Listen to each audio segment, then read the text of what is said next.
बोलो जयकारा, बोल मेरे श्री गुरु महाराज की जय। बोलो सांचे दरबार की जय। बोलो श्री आनंदपुर वासी भगवान की जय। बोलो नंगली निवासी भगवान की जय। श्री सद्गुरु दाता दयाल जी ने इन पेंटिंगों का साइज भी स्वयं निर्धारित किया।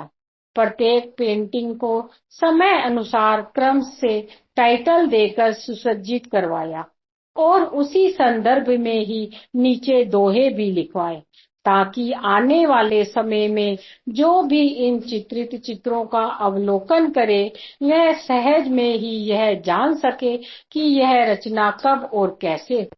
कला के इस क्षेत्र को उत्तरोत्तर उन्नति प्रदान करते हुए महाप्रभु जी ने सन 1999 में श्री प्रयाग धाम के इतिहास को भी चित्रित करने की श्री मौज प्रकट की। पुनः अन्य सब आश्रमों व चकों पर भक्ति व नाम के दोहे लिखवाए। इस अनुपम और युगों तक कायम रहने वाली दुर्लभ सेवा का सुअवसर प्राप्त कर कलाकार अपने भाग्यों की सराहना करते हुए न आगाते थे।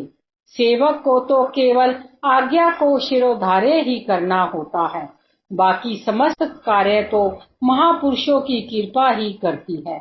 उन्हें स्वयं आश्चर्य होता कि इतने कम समय में इतना कार्य कैसे हो जाता है और कुछ पता भी नहीं चलता। यह सत्य है कि महापुरुषों की कृपा के फलस्वरूप वर्षों के काम महीनों में और महीनों के काम कुछ ही दिनों में संपन्न हो जाते हैं।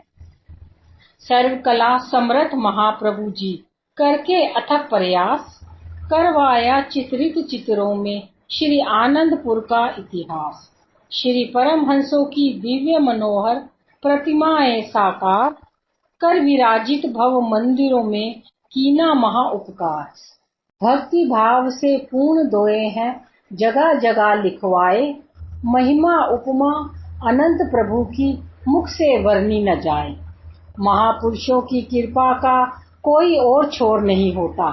उनकी दया दृष्टि से मरुभूमि में मधुर जल के चश्मे बहने लगते हैं, बंजर प्रदेश लहलहाने लगते हैं। माया की चकाचौंध में भ्रमित जीव भक्ति पथ की ओर अग्रसर होने लगते हैं। गम व दुख से भरे जीवन में सुख की प्रभात हो जाती है। संत सहजोबाई जी भी अपनी वाणी में फरमाती हैं, साध वृक्ष बानी कली चर्चा फूले फूल, सहजो संगत बाग में नाना फल रहे झूल। जिस प्रकार वृक्ष परोपकार करते हैं, स्वयं धूप गर्मी सर्दी सहन कर दूसरों को मृदु फल देते हैं, छाया प्रदान करते हैं, उसी प्रकार महापुरुष भी अपने सुकोमल तन पर कष्ट सहकर जीवों को परमार्थ की ओर अग्रसर कर सर्व सुखदायिनी भक्ति रूपी संजीवनी प्रदान करते हैं। सत्पुरुषों की वाणी और वचन कलियों के समान होते हैं, जिनकी जितनी महिमा गाई जाए उतनी सुगंध चाहू ओर फैलती है। सत्पुरुषों की संगति वह बगिया है जहाँ सद्गुणों के पुष्प खिलते हैं। जो जीव उनके संपर्क में आते हैं वे ही गुणग्राही बन भक्ति की संपदा से माला माल हो जाते हैं। उत्तर प्रदेश यात्रा। परम हितैषी परोपकारी श्री सद्गुरुदेव जी महाराज ने श्री आनंदपुर में वैसाखी का पर्व बड़ी धूमधाम से मनाया। उसके पश्चात आपकी अचानक मौज उठी कि उत्तर प्रदेश के कुछ एक स्थानों पर बने आश्रमों पर जाकर वहां रहने वाले गुरुमुख प्रेमियों को श्री दर्शन एवं सत्संग की अनमोल निधि से लाभान्वित किया जाए। इस हेतु अप्रैल सन 1994 में सर्वप्रथम आपने हरिद्वार जाने का कार्यक्रम बनाया। महाप्रभु जी के आगमन का शुभ समाचार पाकर हरिद्वार में रहने वाले गुरुमुख प्रेमी खुशियों के महासागर में हिलोरे लेने लगे। सब गुरुमुख श्री प्रभु जी के शुभ स्वागत हेतु तैयारियों में जुट गए। कुछ प्रेमियों के दिल में यह उमंग उठी कि क्यों ना हम सबसे पहले अपने प्यारे प्रभु जी के दर्शनों का सौभाग्य प्राप्त करें। वे शीघ्रता से स्टेशन की ओर चल दिए, परंतु किसी भी गाड़ी में महाप्रभु जी को ना पाकर वापस आश्रम पर लौट आए। उनके आनंद की उस समय कोई सीमा न रही जब मधुर मधुर गर्जना करते हुए विमान में विराजमान श्री प्रभु जी ऋषिकेश एयरपोर्ट पर उतरे। उस समय का अद्भुत दृश्य ऐसा जान पड़ता था मानो त्रेता युग के भगवान श्री रामचंद्र जी पुष्पक विमान में बैठकर हरिद्वार की भूमि को पावन करने हेतु पधारे हुए। 29 अप्रैल सन 1994 सायंकाल के समय आपने हरिद्वार में कृपा फरमाकर वहां की भूमि को कृतार्थ किया। यहाँ आपके भाई भक्त गणेश दास जी के घर था। उन्होंने घर में ही श्री मंदिर बनाया हुआ था। उनकी विनय पर आपने उनके गृह में प्रवेश कर उसे अपनी चरण रस से पवित्र किया। भक्त जी एवं समस्त परिवार महाप्रभु जी की अपार कृपा को पाकर धन्य हो गया। समीप ही गुरुमुख प्रेमी भक्त जगदीश चंद्र अरोड़ा जी और उनकी भक्तानी विमला का घर था। उन दोनों की हार्दिक भावना थी कि इस घर में श्री परमहंस महान विभूतियों को विराजमान कर इसे श्री परमहंस अद्वैत मंदिर का रूप दे दिया जाए। अभी निर्माण कार्य पूर्ण भी नहीं हुआ था कि 4 मास के अंतराल में भक्त और भक्तानी दोनों ही परलोक गमन कर गए। उनकी बेटियों ने अपने माता पिता की प्रबल इच्छा को स्मरण करते हुए घर के सभी कागजात श्री चरणों में भेंट कर दिए। अधूरा कार्य संपन्न हो जाने पर श्री सद्गुरुदेव जी महाराज ने अपनी श्री मोज से यहाँ का कार्यभार भाई शांत दयानंद जी को सौंप दिया। उनकी विनय पर इस स्थान का शुभ मुहूर्त करने हेतु आप यहाँ पधारे। आपके शुभ आगमन से चारों ओर खुशी की लहर छा गई। हरिद्वार की नगरी में साक्षात हरि की सुमंगल छवि के दर्शन करके गगन मंडल से देवी देवता भी पुष्प वृष्टि कर अपने भाग्यों की सराहना करने लगे। ढोल नगाड़ों की ध्वनि से नवमंडल गुंजायमान हो उठा। गुरुमुखों को खुशी से झूमता हुआ देखकर श्री प्रभु जी की प्रसन्नता का भी कोई पारावार न रहा। आपने अपने अनमोल वचनों की अमृत वर्षा करते हुए फरमाया, गुरुमुखों, आप सब लोग आज यहाँ आए हैं। यह हरिद्वार नगर है, परंतु यह जानना कठिन है कि यहाँ आकर कोई हरि से मिला भी है या नहीं। पूर्ण संत सत्पुरुषों में वह समर्थ्य होती है कि वे अपनी कृपा व युक्तियों से जीव को हरि से मेल करवा सकते हैं। जिसने भी परमात्मा को पाया या उसे प्राप्त करने की इच्छा प्रकट की, उसकी यह इच्छा सद्गुरु द्वारा ही पूर्ण हुई और हो सकती है। जैसे संत तुलसीदास साहिब जी फरमाते हैं, दर दरबारी साध है, उनसे सब कुछ होए, तुरंत मिलावे नाम से, उन्हें मिले जो कोई। सत्पुरुषों के पास ही भक्ति धन के खजाने की चाबी हुआ करती है। वे ही जीव को परमात्मा तक पहुंचने का मार्ग प्रशस्त कर उसे मालिक संग मिलाने की समर्थ रखते हैं। जो भी सत्पुरुषों के शरण में आ जाता है, वह भक्ति की अनमोल दात को सहज में ही प्राप्त कर लेता है। यह गुरुमुखों के बड़े ऊंचे भाग्य हैं। यह भाग्यों की ही निशानी है जो महापुरुषों ने जगह जगह पर श्री परमहंस अद्वैत मंदिर स्थापित कर दिए हैं। अब आज हरिद्वार की बारी है। आप आज अति प्रसन्न होंगे कि यहाँ भी श्री आनंदपुर दरबार का आश्रम बन गया है। सभी गुरुमुख जन श्री परमहंस महान विभूतियों की पूजा अर्चना करके जन्म जन्म की मैल को धो रहे हैं। कल मुहूर्त से पहले ही इस नव निर्मित आश्रम की आप सबको मुबारकबाद हो। अब हरिद्वार में गुरुद्वार खुल गया है। जो गुरुमुख यहाँ श्रद्धा और विश्वास से परमहंसों की श्री आरती पूजा करेंगे, उनका निश्चय ही कल्याण होगा।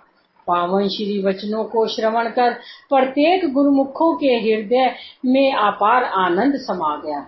हर्षित होकर सब एक दूसरे को बधाइयां देते हुए सद्गुरु महिमा के गीत गाने लगे और मुहूर्त की तैयारी करने लगे। श्री मंदिर में को पुष्पों की लड़ियों से खूब सजाया गया।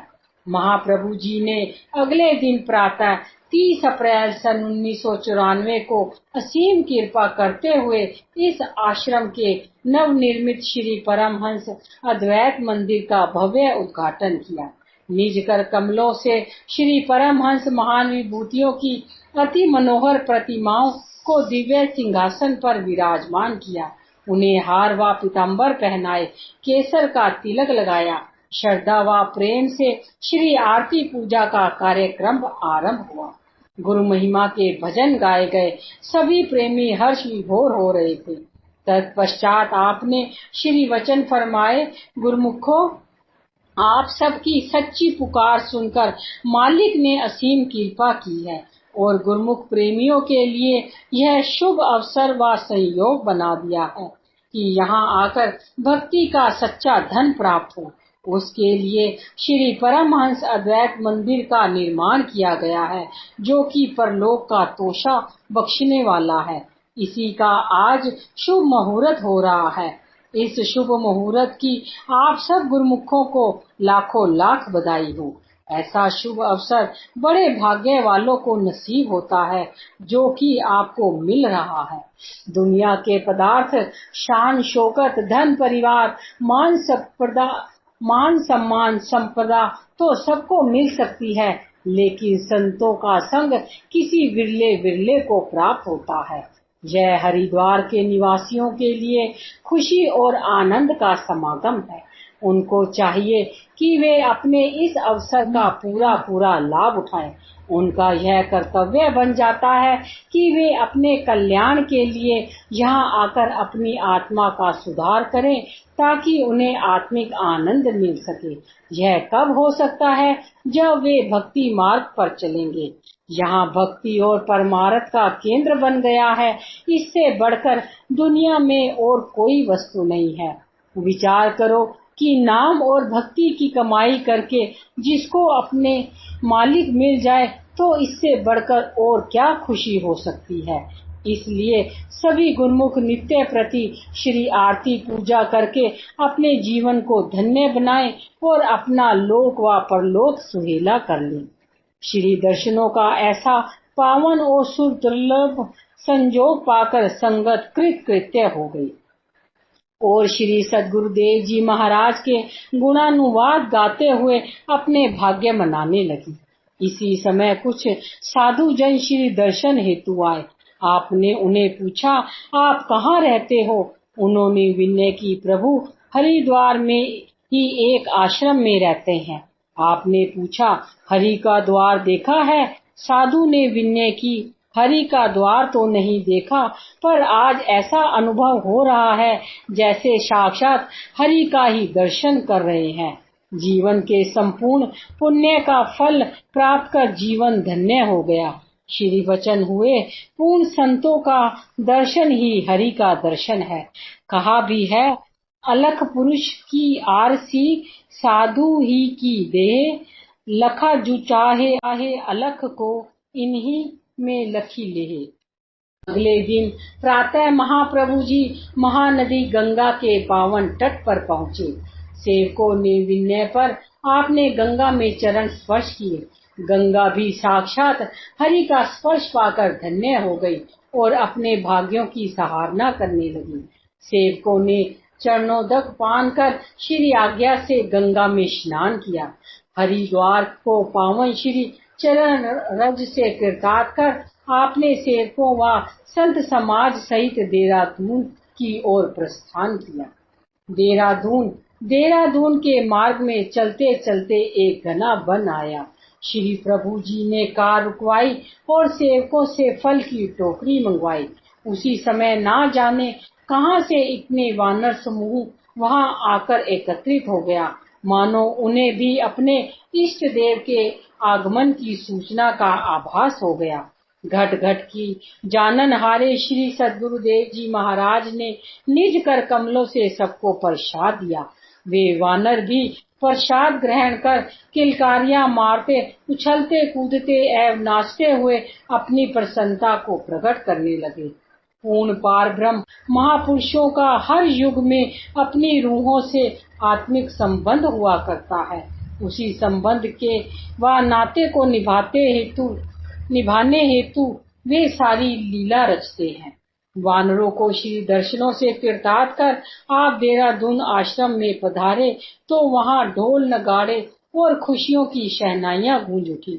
महाप्रभु जी ने प्रत्येक सत्संग आश्रम पर कृपा बरसाते हुए प्रेमियों को श्री दर्शन व पावन वचनों की अमोलक दात से निहाल कर दिया। श्री वचन हुए, देहरादून में रहते हो, इसका मतलब समझते हो? देहरादून अर्थात मानव जन्म की देह से दुगना लाभ उठा। तो क्या यह भी जानते हो कि यह देह किस लिए मिली है और इस देह से कौन सा काम करना है? यह नश्वर काया तुझे अपनी आत्मा को परमात्मा से मिलाने के लिए मिली है। तू देह नहीं है बल्कि आत्मा है। अपनी आत्मा को परमात्मा से मिलाना ही तेरा असली काम है। इस मानुष देही को पाकर जो सत्पुरुषों द्वारा दिए गए नाम की कमाई करता है, वह ही अपने जीवन को खुशियों से सरोबार कर मालिक की प्रसन्नता का पात्र बनता है। सत्पुरुषों की संगति में आकर यदि नाम में चित लगाओगे तो लोक परलोक सुहेला कर मालिक की दरगाह में उज्जवल मुख होकर जाओगे। देहरादून वाले प्रेमियों पर अपनी असीम प्यार लुटाते हुए आपने थोड़ी देर के लिए छुटमुलपुर कृपा फरमाकर वहां की संगत को कृतार्थ किया। यहाँ से श्री कार रुड़की की ओर रवाना हो गई। रुड़की की संगत ने सड़क पर आकर बहुत ही विनम्र भाव से प्रार्थना की कि प्रभु, रुड़की तो श्री दर्शनों के बिना रुड़ रही है, डूब रही है। कृपा करके इसे भी अपने पावन श्री दर्शनों का अवलंबन प्रदान कीजिए। महाप्रभु जी ने उनकी प्रार्थना को स्वीकार कर फरमाया कि रुड़की पर अवश्य कृपा होगी। यह रुड़ने से तभी बच सकती है जब गुरुमुख निरंतर गुरु दरबार के नियमों की पालना करते रहेंगे। गुरुमुखों ने प्रेम के से जय घोष किया और श्रीकार के आगे नाचने व झूमने लगी। माखन से भी कोमल चित्त वाले श्री प्रभु जी ने रुड़की को अपनी पावन चरण रस से निहाल कर दिया। रुड़की वालों का भाग्य सितारा चमका दिया। श्री आनंदपुर के सम्राट को अपने समीप पाकर उनके घर आंगन सभी ओर बहार ही बहार छा गई। अपनी असीम करुणा बरसाते हुए आपने जन जन को उसमें मंजन करवा सच्ची खुशियों से सराबोर कर दिया। सहारनपुर। देहरादून से रुड़की को कृतार्थ करते हुए महाप्रभु जी ने आगे प्रस्थान किया। अब सहारनपुर की बारी थी। वहां बैठी हुई संगत श्री दर्शन पाने की तीव्र उत्कंठा लिए हुए प्रतीक्षारत थी। श्री प्रभु जी के शुभ आगमन का समाचार पाकर सहारनपुर में प्रत्येक आश्रम पर संगतों का सैलाब उमड़ पड़ा। दिल्ली व पंजाब से भी सहस्त्रों की संख्या में गुरुमुख जन श्री दर्शनों के लिए पहुंच गए। सब श्री प्रभु जी की एक झलक पाने को आंख बिठाए बैठे थे।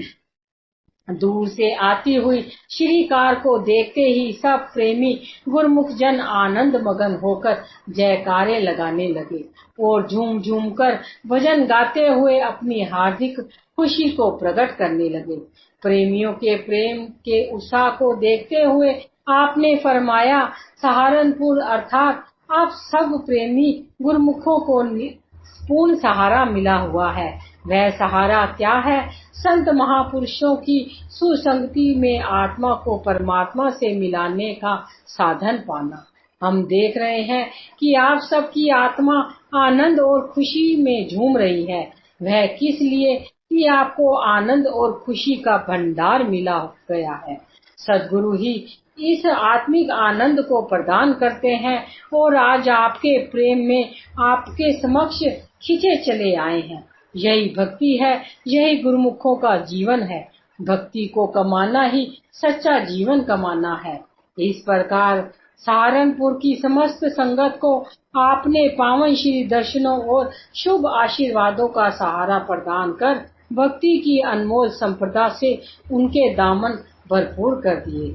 जब महाप्रभु जी वहां से प्रस्थान करने लगे तो प्रेमी रस में डूबी संगत के धैर्य का बांध टूट गया। सबने श्रीकार को घेर लिया, मार्ग अवरुद्ध हो गया।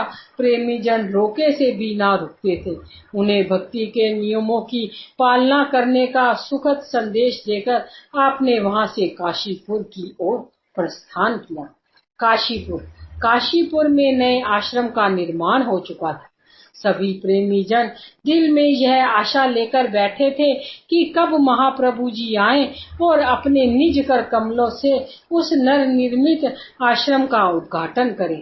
गुरमुख प्रेमियों के हृदय खुशी से संपादित हो उठे जब ब्रह्म मुहूर्त में हंस गति से चलती हुई श्री प्रभु जी की कार ने उस आश्रम में प्रवेश किया। उधर सूर्य देव अपनी लालिमा लिए हुए नभ में अपने उदय होने का संकेत दे रहा था। इधर उसी प्रभात वेला में भक्ति और ज्ञान का दिव्य आलोक फैलाने महाप्रभु जी ने काशीपुर की धरा के भाग्य जगा दिए। आश्रम का हर कोना, प्रेमियों का हृदय आंगन महाप्रभु जी के दिव्य दर्शन की आभा से जगमगा उठा। आज उनकी खुशी का वास्तव में कोई ठिकाना न था। सब एक दूसरे को बधाइयां देते हुए प्रफुल्लित हो रहे थे और अपनी सुध बुध बुलाकर श्री दर्शनों का आलभ्य लाभ प्राप्त करने लगे। श्री सद्गुरु दाता दयाल जी की असीम कृपा, प्रेमियों की हार्दिक लगन और कठिन परिश्रम से जिस भव्य एवं विशाल आश्रम का निर्माण हुआ था, उसी साज सज्जा देखते ही बनती थी। अब तो शुभ मुहूर्त की घड़ियां भी समीप आ गई। 5 मई प्रातः 11 बजे के लगभग महाप्रभु जी ने दिव्य सिंहासन पर श्री परमहंसों की पावन प्रतिमाओं को निज कर कमलों से विराजमान किया। उनके मस्तक पर केसर तिलक लगाया, हार व पीताम्बर पहनाए। सब प्रेमियों ने प्रेम भरे स्वर में धरती अंबर को जयकारों की ध्वनि से गुंजायमान कर दिया। श्री आरती पूजा का कार्यक्रम हुआ। ऐसा प्रतीत हो रहा था कि देवतागण भी इस शुभ समागम में सम्मिलित होकर नभ से पुष्प वृष्टि कर रहे हों। हॉल, गैलरी, आंगन और यहाँ तक कि सड़कें भी संगतों से खचाखच भरी हुई थी। महाप्रभु जी ने भी उनके प्रेम के वशीभूत होकर जो सच्चे आनंद की वृष्टि की, उनका शब्दों से वर्णन नहीं किया जा सकता। श्री वचन हुए, आज इस विशाल आश्रम का जो निर्माण हुआ है, यह गुरमुख प्रेमी जिज्ञासुओं के लिए भव सागर से पार उतरने का सेतु बन गया है। आम दुनिया माया के क्षणिक सुखों से भ्रमित होकर असहनीय दुख उठा रही है, लेकिन महापुरुषों की कृपा से यह भक्ति का एक ऐसा केंद्र बन गया है, यहाँ आकर गुरुमुखों को सच्चे नाम की दीक्षा मिलेगी। दुनिया के दुखों से छुटकारा पाने का साधन मिलेगा। इस आश्रम का नाम दिव्य धाम होगा। जो गुरुमुख यहाँ आकर श्रद्धा व प्रेम से श्री आरती पूजन व भजन सुमरन करेगा, वह निश्चय ही अगम भव सागर से पार हो जाएगा और अपना लोक और परलोक सवार कर सुख स्वरूप हो जाएगा। महाप्रभु जी ने अनमोल श्री वचनों का अमृत पान कर समस्त संगत भक्ति की पावन गंगा में मंजन करने लगी और भक्त जन प्रेम विभोर होकर गुरु महिमा के भजन गाने लगे। अपने हार्दिक उद्गार प्रकट करते हुए धन्यवाद के कोटि पुष्प अर्पण करने लगे। श्री प्रभु जी ने उनके प्रेम को देखते हुए फरमाया कि हम आप पर बहुत प्रसन्न हैं। आपके मन में सच्ची लगन है और भक्ति के पुख्ता ख्याल है। यही सेवा भक्ति की लगन यदि भरपूर रही तो हम आपसे और आप हमसे कभी दूर नहीं होंगे। इन श्री वचनों को श्रवण कर प्रत्येक हृदय गदगद हो उठा। सब खुशी से जय जयकार बुलाने लगे। इस प्रकार काशीपुर के प्रेमियों को भक्ति के रंग में रंग कर आप अपने मुरादाबाद शहर की ओर प्रस्थान किया। मुरादाबाद के प्रेमियों ने भी जब से यह श्रवण किया था कि महाप्रभु जी काशीपुर में विराजमान है और शीघ्र ही उन्हें भी श्री दर्शनों से कृतार्थ करेंगे, तो उनके दिलों में भी प्रेम तरंगे तरंगित होने लगी। जिस प्रकार तीव्र गति से तूफान लेता हुआ बाढ़ का पानी अपने साथ सब कुछ बहाकर ले जाता है, उसमें सब तरह की मलिन वस्तुएं भी बह जाती हैं, इसी प्रकार प्रेम प्रभु के बहते आंसुओं की बाढ़ ने मन की समस्त मलिनता व कलुषता को धो डाला। निर्मल हृदय में प्रभु के अतिरिक्त अन्य किसी का स्थान न रहा। जैसा कहा भी गया है, मन पंछी तब लागी उड़े, विषय वासना माही, प्रेम बाज की झपट में जब लागी आहो नाही। मन विषय वासनाओं का तब तक ही वास रहता है जब तक उसे सच्चे प्रेम की लगन नहीं लगती। जब इसकी अंतरात्मा को प्रेम का रस आ जाता है, तब इसे माया के रस आकृष्ट नहीं करते और ना ही जीव के मन में इनके प्रति कोई प्रलोभन रह जाता है। फिर तो हृदय में हर पल पल एक ही लगन रहती है कि कब मालिक का दीदार हो और ये नैन तृप्त हो।